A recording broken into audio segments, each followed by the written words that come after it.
अपने उलमा की इज्जत करो, एहतराम करो। सैयद अकीदा सुन्नी आलिम है, सोने च तोल दो। ऐसे ही है जी अलामा साहब। लेकिन इन्होंने अगे बढ़ने का बड़ा शौक होता है जनाब। वैसे तुहानू नहीं पता, तू जुमा पढ़ा ला। तुहानू मैं अज एक होर मसला दसा, तुसी ना अपने इमाम के अगे बढ़ने की भी कोशिश ना करिया करो। कईयां नू बड़ा होंदा अपने इमामा तो अगे बढ़न नू। वैसे मैं तुहानू एक गल दसा, ईद होवे तुसीं साडे पिछे हो, नमाज़ां हुण तुसीं साडे पिछे हो, सलात तो तस्बीह तुसीं साडे पिछे हो, तरावी हुण तुसीं साडे पिछे हो। एक मौका होंदा जदों तुसीं साडे अगे आउंदे हो, जदों तुसीं मर जांदे हो ना फिर साडे तो अगे आउंदे हो। या तो मर जाओ तो सानू क्रॉस कर लो, ते जे जींदे हो ना तो ज़मीर जींदा है तो पीछे खड़े हो।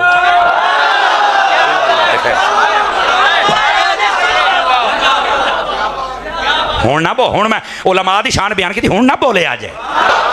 और नबी पाक सल्लल्लाहु अलैहि वसल्लम के घराने को उनकी वजह से नहीं मानते, हुजूर की वजह से मानते। अच्छा, यहाँ पर मैं एक बात कहूँ, अल्लामा इल्मुद्दीन कौकब साहब बुजुर्ग हैं, बड़ी जल्दी इस बात को समझेंगे और मुझे शाबाश देंगे और आप भी समझें। जब खैंचा तानी में बंदे आते हैं ना तो यकीन करें वो नबी पाक की मरकजियत को ही ख़त्म कर देते हैं। मैं दलील दूंगा आपको, हालांकि मरकजी हैसियत इस कायनात में मेरे हुजूर की है, याद रखिए। आप कहेंगे कैसे वो ख़त्म करते हैं? आप देखो, जो ना कहते हैं ना मैं नौकर से आबादा, वो जब बात करते हैं ना, अबू बकर के आका ने ये कहा, उमर के आका ने ये कहा, उस्मान के आका ने ये कहा, वो नबी पाक का जो इंट्रोडक्शन और तारुफ करवा रहे हैं ना, वो सहाबा की वजह से करवा रहे हैं। अच्छा, जो कहते हैं मैं नौकर अहले बैत दा, वो जब बात करता है हुसैन के नाना ने ये कहा, हसन के नाना ने ये कहा, तो वो वहां पर इंट्रोडक्शन उनके साथ करवाते हैं। मैंने कहा ये जुमले मोहब्बत में हम कबूल करते, चूंकि हम तावील करने के कायल हैं, हम जल्दी फतवा नहीं लगाते। लेकिन पुत्र ये तुम्हारी खैंचा तानियां हैं। अहले बैत को भी इज्जत मुस्तफा की वजह से मिली है, सहाबा को भी इज्जत मुस्तफा की वजह से। समझ आ रही है?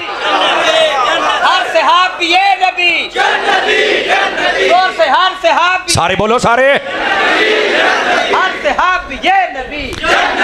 और बात जरा गौर से सुने हजरात, जज़ाकल्लाह। इस बात को जरा गौर से सुने आप हजरात। अब बात समझिए आपने। असल में ना हम ये समझते हैं कि यार इनको बड़े ही प्यारे हजरत अबू बकर उमर दे नाल ते बड़े ही प्यारे इमाम हसन हुसैन। और नहीं हो भाई, वो अपनी दुकान का सौदा बेचन डे है क्यों हजूर? ऐसा ही है ना। असल में वो मरकजियत ही खत्म करने के चक्कर में है। वो अपना, वो अल्लाह के बंदे जिसको जो रुतबा मिला है वो मेरे हबीब की वजह से मिला। समझ आ रही है? मैंने कहा ये लफ्ज हम कबूल करेंगे, हम सुन्नी हैं, हम तवील भी करेंगे, लेकिन हम आपको ये बतला रहे हैं मरकजियत हुजूर की है? तो इस बात से ना सुन्नी बनिए, सुन्नी खैंचा तानी नहीं करता। कैसा अल्लाह ने तुम्हें आंखें दी हैं, जबान दी है, दिमाग दिया है, सीना दिया है, दिल दिया है, जो ना सहाबा के बारे में तंग होता है ना अहले बैत के बारे में तंग होता है। और यही एक बंदा है मोमिन और मुस्लिम और मुआहिद, इसकी शान होनी चाहिए। और फिर मैंने जो आयत है तो ये बात पढ़ी है, जरा इसको समझिए। अल्लाह रब्बुल इज्जत ने महबूब पाक के सहाबा और अहले बैत सब के लिए कहा है। वैसे कहते हैं कि ये सिर्फ सहाबा के बारे में है, तो मैंने कहा ये सिर्फ वाला लफ्ज आप कहां से ले आए? और अगर आप सिर्फ भी लगाए ना तो मैं जिम्मेदारी से कहता हूं, फिर भी जब लफ्ज सहाबी बोला जाए तो अहले बैत इस सिर्फ में फिर शामिल होते हैं। मैं समझा नहीं सका आपको मैं क्या कह रहा हूं। जब आप कहेंगे ना कि हुजूर की मैं सहाबा की शान बयान कर रहा हूं, मैं कहना को गल करे मेरे नाल, मैं साबित करांगा अहले बैत में शामिल होते हैं। आप कहेंगे कैसे शामिल होते हैं? तो मैंने कहा खानदानी और खून के रिश्ते तो बड़े थे नबी पाक के, पर जो सहाबी बने हैं वही अहले बैत बने हैं ना। जो सहाबी नहीं बने वो अहले बैत बन ही नहीं सके हैं। तो इस बात से जब लफ्ज सहाबी कहा जाए, पुत्र ये बिच पाला, इन्हें ये बिच पाला, इन्हें तेनों तकरीर नहीं सुनन देनी, मैं तेनों पहलों दसिया है। मेरे हाल वेख जरा, सुभान अल्लाह फरमाइए। तो जो सहाबी बनेगा वो अहले बैत में आएगा, जो सहाबी नहीं बना वो अहले बैत में आ ही नहीं सकता। अब बताए ना अबू लहब कौन था? रिश्तेदार था कि नहीं था? इब्तदा में जब अभी अहकाम नहीं, हाँ जब तक अहकाम नहीं ना आए थे, तो नबी पाक की दो बेटियों का निकाह इसी अबू लहब के बेटों से उतबा उतैबा से हुआ था, पता है आपको? यानी वो जो मनसूबियत होती है वो इनके साथ थी। हाँ, तो मैं आके फिर अहले बैत को नहीं शुमार करता। ओके, उन्हें केड़ा कलमा पढ़िया? मैं कहा हाँ, तो मैं दसदा पिया कलमा पढ़िया थे सहाबी बन गए ने। समझ आ रही है ना?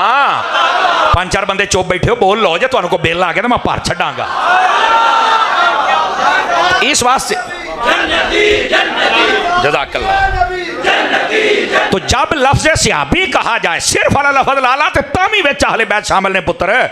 ये तेरे जहन का फतूर है कि तू सिर्फ सहाबा की बात करना चाहता है। शरीयत का दायरा ऐसा है, लफ्ज़ बोल वो बीच में आ जाते हैं।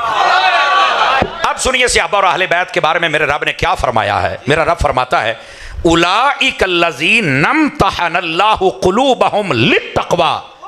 फरमाया कि ये जो सहाबा और अहले बैत हैं, फरमा अल्लाह ने इनका इम्तिहान लिया। और कैसे इम्तिहान? यानी कि रिटर्न इम्तिहान, यानी कि फला मैदान में जाओ और ये काम करके जाओ, इतना सदका इतना खैरात, ये नहीं। यहां जो लफ्ज हैं काश के मैं उनको निभा पाऊं और आप समझ पाएं तो मजा फिर आएगा। फरमाया हमने जो इनका इम्तिहान लिया ना वो दिल का लिया है, दिल का। और वो बंदे तवज्जो करो जेडे कई कहते ना फलाने सहाबी ने दिल तो कलमा नहीं पढ़िया। मैं क्या मैं आयत ही हो पढ़ी है जिथों गल ही दिल तो शुरू होंदी पई है।